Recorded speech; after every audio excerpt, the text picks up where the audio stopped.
Bonsoir à tous, je m'appelle Louisa, je suis une des professeurs de Chouette et aujourd'hui on va parler un peu encore du contexte de la Révolution française.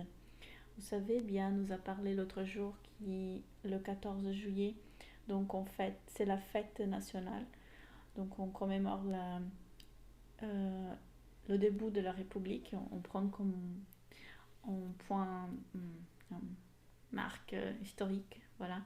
C'était la tombée de la Bastille. Donc à partir de là, toute la Révolution française a commencé. Et donc ça a généré, elle a tout changé, pas que la France, mais toute l'Europe. Donc le cadre voilà, de la Révolution, on commençait à prendre conscience, on commençait à se euh, toutes les classes sociales, surtout les bourgeois, commencent à avoir du pouvoir. Et là, ils vont déclarer guerre contre l'absolutisme royal. Et on commence à avoir aussi une conscience de l'égalité de tous les citoyens, de toutes les personnes qui participent donc au pays, à la formation de pays de la France. Donc c'est pour ça, la phrase, la maximale de la Révolution, et jusqu'aujourd'hui encore il reste, c'est liberté, égalité, fraternité. Donc tout le monde est égal dans le nouveau arrangement politique français. Pas que français, donc ça a eu de reflets dans toute la France, dans toute l'Europe, pardon. Où tous les rois après vont presque tous les rois de l'Europe vont tomber. Donc, dans ce contexte, alors, on va écrire la déclaration des droits de l'homme et du citoyen. Et c'est un ensemble de maximal, un ensemble de droits, voilà, et qui après vont être repris par la déclaration de l'UNESCO, qui va créer donc la déclaration de droits humains, qui était écrit les années 70. Donc ça, on a pris des idées, on a pris la base, donc c'était la Déclaration des droits de l'homme et des citoyens de 1789. On voulait assurer donc des droits minimaux pour le bien-être, pour garantir à tous ces citoyens garantir leurs droits de vivre, leur droit d'exister, d'être soutenus par l'État. Et voilà. À côté de ça, donc, on a Olympe de Gouges, c'est une femme, mais considérée comme une des pionnières du féminisme. Elle était très investie donc, dans la Révolution.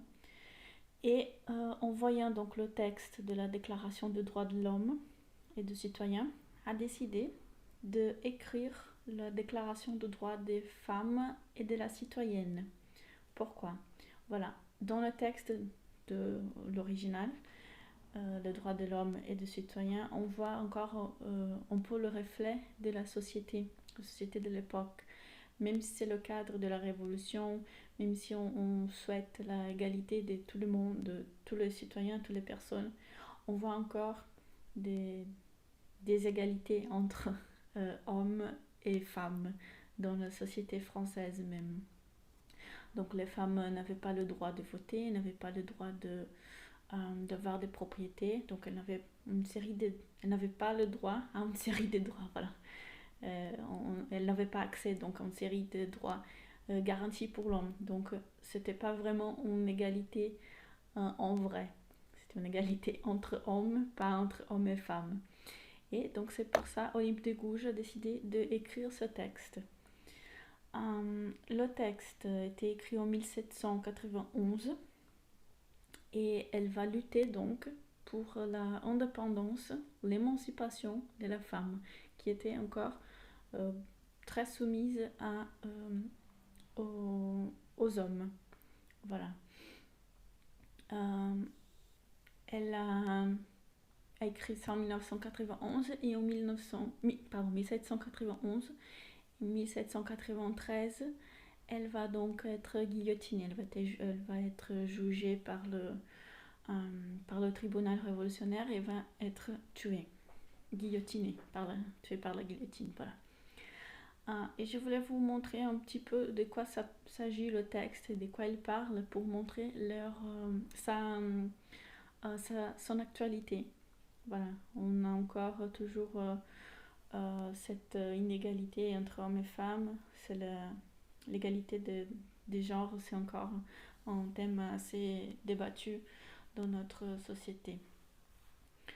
Voilà, le texte, il ne voulait pas mettre la femme au-dessous de l'homme, non, c'est pas le but.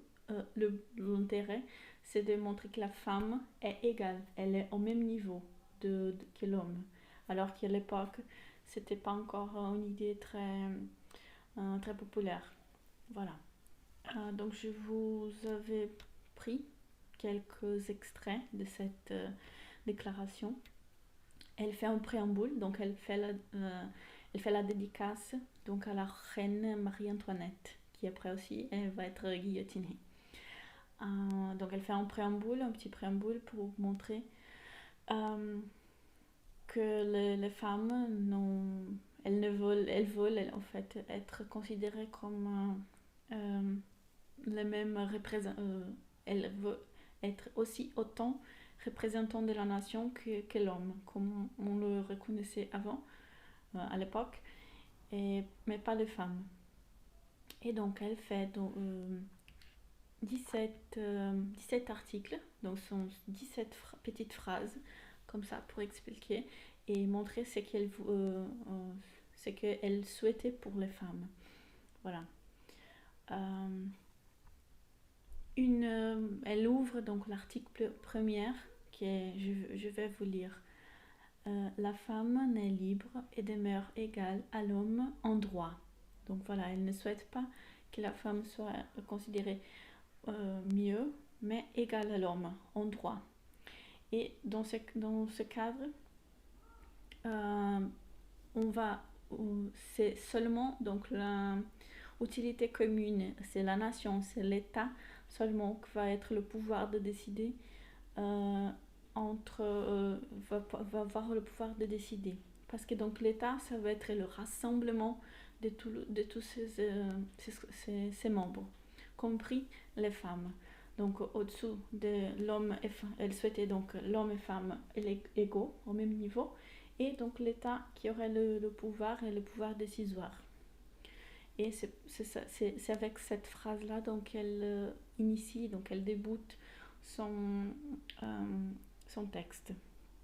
Mais par contre, dans le même sens, toujours, elle fait une série d'expressions, de déclarations pour essayer de abolir les différences entre hommes et femmes dans tous les niveaux, dans les niveaux de la justice, de l'économie, de droit d'éducation.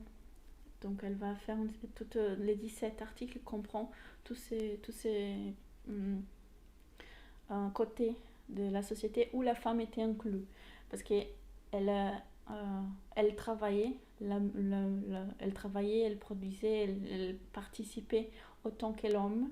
Elle donnait, elle avait des enfants, elle élevait les enfants, elle les éduquait, mais elle n'avait pas le droit face à la justice, face à l'économie, elle n'avait pas autant de droits comme les hommes.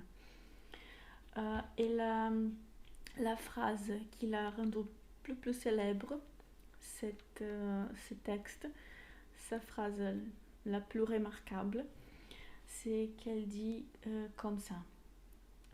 Nul ne doit être inquiété pour ses opinions, même fondamentales. Donc là, elle veut assurer le droit de la femme de s'exprimer. La femme a le droit de monter sur l'échafaud. Voilà, elle peut aller sur l'échafaud, elle peut être jugée.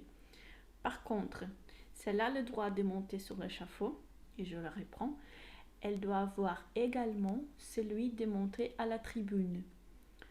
pour vous que ces manifestations ne troublent pas l'ordre public établi par la loi. Donc cette phrase, la femme a le droit de monter sur l'échafaud, elle doit avoir également celui de monter à la tribune, de monter à la tribune, pardon. Donc ça veut dire elle a le droit d'être jugée, elle n'a pas que le droit, elle a ses devoirs aussi, voilà. Et elle a le droit de se défendre aussi. Bon, donc encore une fois, elle ne souhaite pas mettre la femme au-dessus de l'homme, mais mettre tous au même niveau, tous égales, en face de la loi. Donc la femme a le droit de monter sur l'échafaud, elle doit avoir également celui de monter à la tribune. Ça, c'est la phrase qui l'a rendu plus célèbre, ce texte.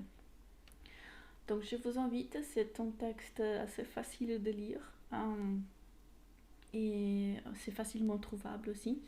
Il s'appelle donc la Déclaration des droits de la femme et de la citoyenne. Pour vous montrer un petit peu aussi ces textes qui restent encore toujours très actuels, on doit encore faire attention à ça sur notre société. Voilà. Je vous remercie, j'espère que vous avez bien aimé et j'espère qu'à bientôt et au revoir.